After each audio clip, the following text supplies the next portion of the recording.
به عنوان صاحب یک بیزینس یا فردی که در حوزه مارکتینگ فعالیت میکنه، بهترین چنلی که برای فروش و مارکتینگ دارید چه چنلی هستش؟ قطعاً یکی از بزرگترین چالش‌ها برای کسانی که در حوزه فروش و مارکتینگ کار میکنن، پیدا کردن بهترین و مؤثرترین چنل برای فروش محصولشون هستش. هرچند که امروزه مارکتینگ داره به سمت مولتی چنل بودن پیش میره، اما باز هم در هر بیزینسی یک سری چنل هایی هستن که بهتر جواب میدن و میتونن فروش بهتری رو بیارن. من مینا خادم هستم و میخوام در این ویدیو در مورد یکی از این چنل ها که برای فروش و لید جنریشن استفاده میشه و امروزه در ایران و دنیا خیلی ازش استفاده میشه و نتایج خوبی هم داره با شما صحبت بکنم.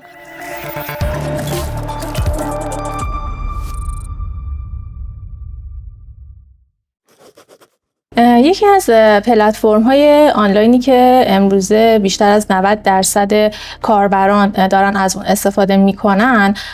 گوگل هستش و قطعاً تبلیغات گوگل یا گوگل ادز هم با توجه به اینکه میتونه یوزرهای بیشتری رو تارگت بکنه، امروزه میتونه برای تبلیغات ما نتایج خیلی خوبی داشته باشه. تبلیغات گوگل یا گوگل ادز در واقع تبلیغاتی هستش که به صورت PPC هستن، یعنی شما به ازای هر کلیکی که کاربر انجام میده به گوگل هزینه پرداخت میکنید. اما نکته مهم این هستش که شما در نظر بگیرید که آیا این چنل برای بیزنس شما و فروش محصولات شما مناسب هست یا نه. قطعا اگر که شما یک بیزنسی هستید که یک سایت دارید یا صاحب یک اپلیکیشن هستید و میخواین اون رو تبلیغ بکنید، این پلتفرم میتونه برای شما خیلی مفید باشه و یوزرهای زیادی رو سمت محصول شما بیاره و در نهایت برای شما فروش بالایی رو به ارمغان بیاره. از طرف دیگه هدفگیری دقیقی که این کمپین ها دارن میتونن به شما کمک بکنن تا دقیقاً بر حسب لوکیشن و بازار هدفی که دارید یوزر خودتون رو تارگت بکنید. از طرف دیگه اگر که سئو سایت شما هنوز در مراحل ابتدایی هست و جایگاه نمایشتون در سرچ گوگل هنوز جایگاه مناسبی نیست، میتونید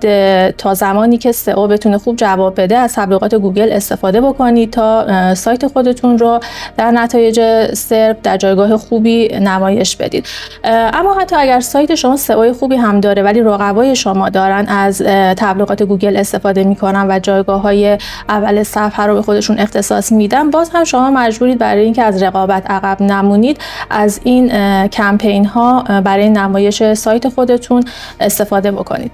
حداقل نیازمندی که شما برای استفاده از این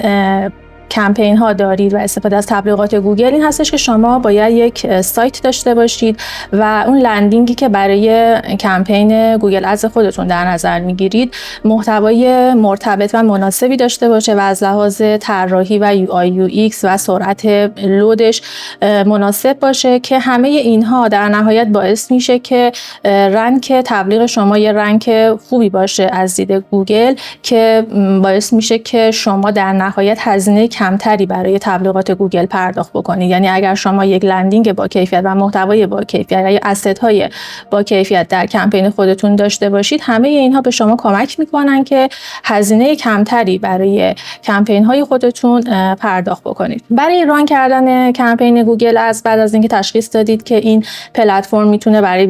بیزنس شما مناسب باشه، این هستش که شما باید یک آشنایی ابتدایی نسبت به مارکت و مخاطب هدفتون و همچنین محصول داشته باشید تا تصمیم بگیرید که چه نوع کمپینی از کمپین های گوگل میتونه برای شما مناسب باشه. معمولا بیشترین کمپینی که استفاده میشه برای بیزنس هایی که سایت دارن کمپین های سرچ هستن که کمپین های سرچ بر اساس کیورد ها کار میکنن. یعنی شما یوزرها رو بر اساس سرچ ترم هایی که دارن در موتور جستجوی گوگل اونها رو سرچ میکنن تارگت میکنید تا تبلیغ شما به اونها نمایش داده بشه. برای ران کردن یک کمپین سرچ شما نیاز دارید که یه کیورد ریسرچ انجام بدید که از ابزارهای مختلفی که برای کیورد ریسرچ هست شما میتونید استفاده بکنید، از جمله کیورد پلنر که برای خود در واقع ابزار گوگل ادز هستش. مدل دیگه کمپین در صورتی که شما یه اپلیکیشن دارین، کمپین های اپ یا یونیورسال اپ هستش که اون هم میتونه به شما خیلی خوب جواب بده برای اینکه اینستال بگیرید. و مدل های دیگه کمپین که کمپین های ویدیویی و دیسپلی هستن معمولا بیشتر برای برند اورنس یا ریتارگت کردن مخاطبان استفاده میشه، هرچند که باز هم بسته به نوع محصولی که دارید و سگمنتی که از مخاطبان دارید اینها هم میتونه برای مقاصد دیگه هم استفاده بشه. مدل های جدیدتری که برای کمپین های گوگل ادز وجود داره کمپین های پرفورمنس مکس و دیمنژن هستن که این کمپین ها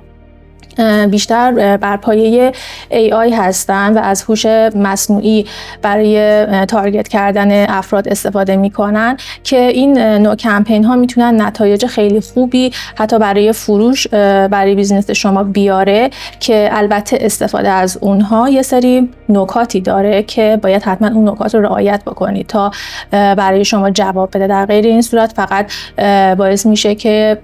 شما یه بودجه ای رو هزینه بکنید برای کمپین هاتون و نتیجه از اون نگیرید. هرچند که تبلیغات گوگل امروز خیلی مرسوم شده و اکثر بیزینس ها حتی بیزینس های آفلاین دارن برای خود فروششون ازش استفاده میکنن، اما استفاده از این پلتفرم و این نوع تبلیغات یه سری چالش های خودش رو داره که خب باید به اونها هم توجه بکنیم. مثلا پالیسی ها و قوانین گوگل روز به روز دارن سختگیرانه تر میشن و برای یه سری از حوزه ها مثل حوزه هایی که مرتبط هستن با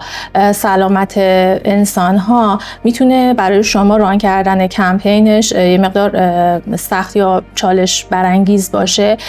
به غیر از این موضوع افزایش رقابت توی این حوزه ممکنه که شما مجبور بشید که روز به روز هزینه های بیشتری برای تبلیغات خودتون صرف بکنید و یا وقتی که تبلیغ شما خیلی زیاد نمایش داده میشه و به طور کلی یوزر خیلی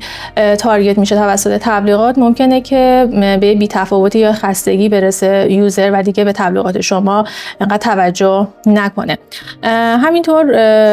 سختگیری که گوگل نسبت به حریم خصوصی و دیتاهای خصوصی افراد داره هم یه مقدار ممکنه برای شما برای ران کردن کمپین ها در صورتی که مثلا می‌خوایم از آدینس ها یا کاستمر لیست ها و یا کمپین های ریتارگتینگ استفاده بکنید، ممکنه این موضوع یه مقدار برای شما چالش ایجاد بکنه. اما همه اینها یک سری